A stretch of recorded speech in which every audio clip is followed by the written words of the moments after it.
Hi, I'm Sammy, from Fozzie Academy. In this video, I will talk about when launching an application on a Windows system, you may get the following Windows error message: missing MSVCP120.dll file.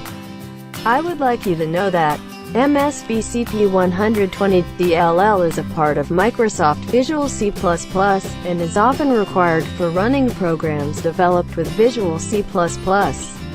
Some games or applications may need the file in the game or application installation folder.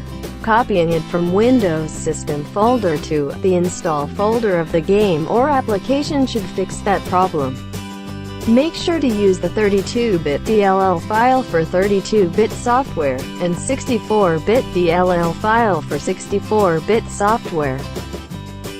If it for some reason doesn't work by just replacing the file, you might need to reinstall the Microsoft Visual C++ redistributable package, which can be found in Microsoft website.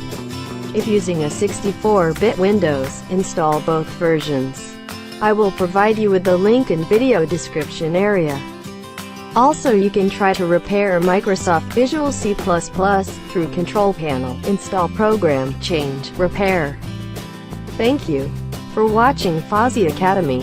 Please like, subscribe, share this video, and visit our website fozzieacademy.com.